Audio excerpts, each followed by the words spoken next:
Hi guys, खुलुमबाय नोंथांमोनखौ BM SBI A चेनेलाव फिन खेबसेबाव गोसो गोथारै बरायनाय थाबाय। आं माबायाव दङ, बेलतला तिनालियाव दङ दायो। आं थांना फैखांबाय जाथाय जानाय जायगायावहाय। आं लेंहरनायाव फैयासै, जेबो नङा। खोथाफोरखौ जों बारायलांबाय थानोबो गोनांथि गैला।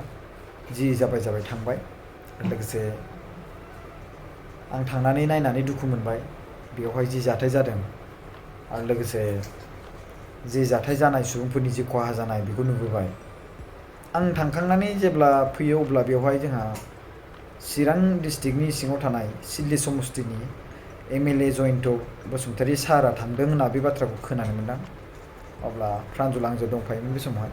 बिनि उनावहाय जयन्त सार फैनायखौ खोनानानै माने भिडिअ खेबनो थाखाय प्रान्जला थांबाय। प्रान्जलखौ आङो थेंक्स जासियो दै। बिराद समनिफ्रायनो बियो मदद होगासिनो दङ। बिराद समनिफ्रायनो बियो भिडिअ बानायबोगासिनो दङ। आरो बिथांखौ फार्स्ट बि राजा होननाय सुबुङानो लिंहरदोंमोननो। आरो बिथांनिफ्रायनो लिंहरनायनिफ्रायनो बे भिडिअ खेबनाया जागायजेनलांबाय थादों। मादैजों जों लोगो हमबाय, मादैजों जों रायज्लायबाय आरो मादैयाबो जि बुंफ्लांबाय बिथाङाबो गावनि बुंनायखौ गनायना लाबाय आरो आंबो बिथांखौ बुंखायाखैनोमोन। दा बेसारा बिथांखौ गुबुनासो माने बाहायनाय बायदि जादोंआनो बुंनाया। दा बिथाङालाय बुंदों आंखौ बुंनो फोरोङाखै मायाखै होननानै। दा मिथिला, बेफोरखौ नांजाला दे। दा मोनसेल' बाथ्रा कि बे जायगानि सलिउसन जि जाथाय जानाय बेखौ फाहामनांगौ। मिन्स बेखौ रिकभार खालामना होनांगौ। हाखौ माबायदि रिकभार खालामो बे गभर्नमेन्टनि दायथ', आसाम गभर्नमेन्टनि दायथ'। आसाम गभर्नमेन्टआ माने बिसोरखौ नायनांगोन। जोंहा मानाव गेदेर बिस्वजित दैमारि सार बिथांमोनहा बिनि सायावहाय अबजार्भ खालामथों, नोजोर होदों। आसामनि chief minister doctor Himanta Biswa Sarma मामायाबो बिनि सायावहाय नोजोर होदों। जाहाथे नैबे दुखिया जे जाय माने हा सेख'जानो नागिरदों दायो, जाय बिथांमोना न' सिफायजादों दायो, माने प्रब्लेमाव गोग्लैनानै थानाय बिथांमोनखौ जाहाथे अनो, नायफिनो मोजाङै। प्लिज आं खावलायो आंनि गोसो गोरबोनिफ्राय। आरो नायनानै गाबनो ओंखारदों आङो दहाय थांनानै। आरो आङो मादैया आंखौ खोब गावनि बिखायाव हाग खालामनानै आंखौ बुंदों जि जाबायसै होननानै। आंबो गोबां माने बिनि जिखिनि बेबायदि बुंनायखौ नुनानै आंबो गोसोआ गोबां गोजोननाय मोनदों। जे बिथाङा आं थांनायखौ जे एसेबांखिनि मोजाङै माने मा होनो बेखौ बरायदों। जे फिसा नों सफैदों नङा होमबा, फिसाला बायदि बुंदों। माखासे सुबुंफ्रा सानै हयै भिडिअखौ बानाया, बेल'सो मेन बाथ्राया। एसेबां गिदिर राइज जानो गोनांगौ कुइसन गोनांथि गैयामोन। जास्ट आङो बुंदोंमोन फिसा बाथ्रा, बेनोखि एबसुआ बेसेबांबा समनिफ्रायनो मदद होबोगासिनो दङ आरो होबायानो थागोन जोबजासिम। बे बाथ्राखौसो बुंदों। बेनि जिखिनि दैदेनगिरि दायो आबसुनि प्रेसिडेन्ट जे दिपेन बर' सार, बे थांनायाव दैनि बाथ्राखौ लानानै बा फैसा एबसुआ जानला मानला फैसा गारो बे बाथ्राखौ लानानै बुंनाय बाथ्राखौसो आङो बेवहाय कुइसन एसे बुंदों कि बहाय एबसुआ रां गारदों, बा बे बाथ्राखौ बुङाबाबो दैखौ लानानै जे अबाव माने दैखौ लोंहोबाय आरो दैनि दाम बारायनाय, बिनि सोमोन्दैसो आं बाथ्राखौ रायज्लायदोंमोन। जे बिदि बुंनाङा सासे गेदेर मानसिजों। नों मोनसे जायगायाव जाथाय जादों, बेवहाय दैनि नङाना, दैयाथ' गोबां समनिफ्रायनो जाबाय थानाय, बेवहाय हानिसो प्रब्लेम। बेवहाय न' बायदिसिना सेफाय जानाय सुबुंफोरनि खहा जादों, बिनि सोमोन्दै रायज्लाय। बोरै रिकभार खालामनो हायो, जे बेवहाय दैनि सोमोन्दै बाथ्रा रायलायनो एसां बेखौ बिथांमोनाबो बायनानै लोंनो हायो।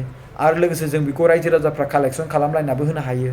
सासे एसेबां गिदिर मानसिखौ बेयो दैनि बाथ्रा बुंनानै बा माने हानि जिखिनि घटना, अब्लाथ' बै समावबो जेब्ला इलेक्सन खालामाखैमोन बै समावबोथ' बेखौ बुंनो हागौमोन ना।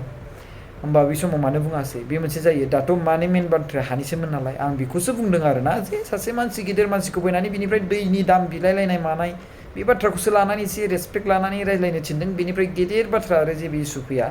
दा पार्सनेलि एटेकसो खालामबावबाय, आंनि कलखौसो रेकर्ड खालामबावबाय। आंनि कलखौ सिगां रेकर्ड खालामना दोनदों। आंनि लोगो नङा बियो। लोगोब्ला बेबायदि सुबुत एबा इभिडेन्स गथायनानै दोनग्रा मानसि माब्लाबा नङा।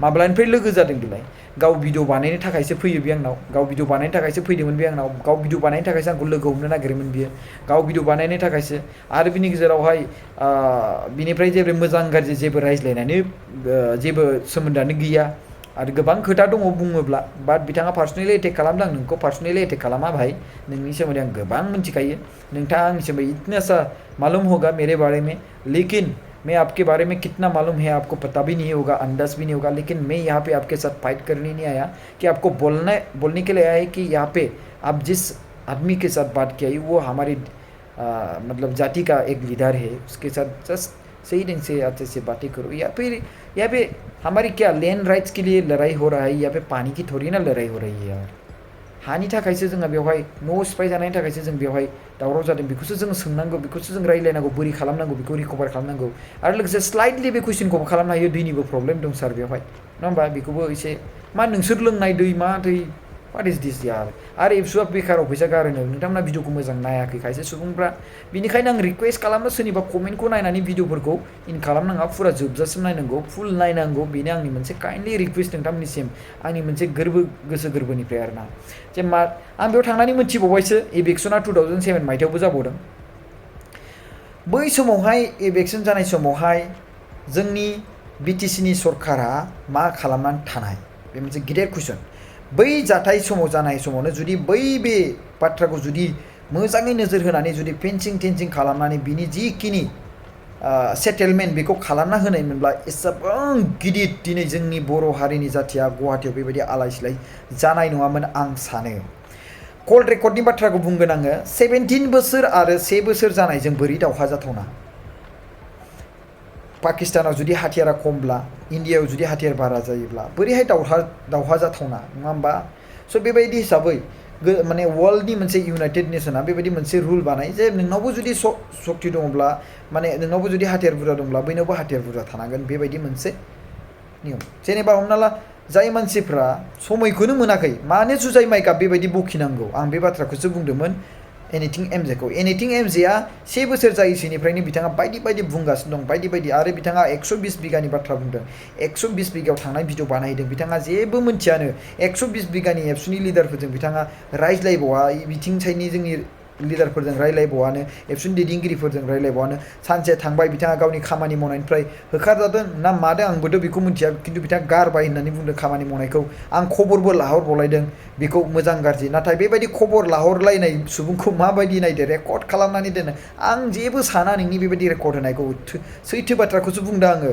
सासे नों मोनसे पार्टिया 17 इयार्स खुंनो थाखाय खाबु मोनदों मोनसेया 17 इयार्स खुंनो खाबु मोनाखै बेजों बोरैहाय नोंथाङा माबोरैहाय माने रुजुलायखो बोरै सुनायलायखो जे नों बोरैहाय बुंथावनो हाखो बिसोरखौबो समय हो 17 बोसोरसिम जुदि एसेबां बिसोरखौ नोंसोरो बुंनो लुबैदोंब्ला मोननैखौबो समानै माने जोंहा बिपिएफ हाग्रामा सारनि जोंहा भारतीखौबो जुदि 17 इयार्स होदोंबा इउपिपिएलखौ 17 इयार्स होनानै नाय बे बाथ्राखौसो आं बे बाथ्राखौ एनिथिं एमजेखौ बुंनो नाजादोंमोन नाथाय आं पाब्लिकलि बे बाथ्राखौ बुङाखैमोन नाथाय बिथाङा सासे हाग्रामा सारनि बा बिपिएफ हान्जानि मानसिमोन नालाय बिथाङा बेखायनो बेखौ रेकर्ड खालामनानै दोननो गोनां जादों आरोना बे बाथ्राखौ आङो डाइरेक्टलि स्पष्ट भाबै बुङो आङो आरो बे समाव आं बुंखादोंमोन बेखौ नोंना हाग्रामा सारा नोंखौ गारनाय नङालै बिदिब्लाथाय होननानै बुंदोंमोन आङो बै समाव माथो भिडिअखौनो बानायासै खालामगोन होनदोंमोन बोरै खालामाखै बिनि थाखायनो खालामनो हायोबा 1 केजि अमा बेदर जाहोगोन होनना बुंदोंमोन मा 1 केजि नङा होमबा मा केजि होननानै आं बै समावहाय बुंदों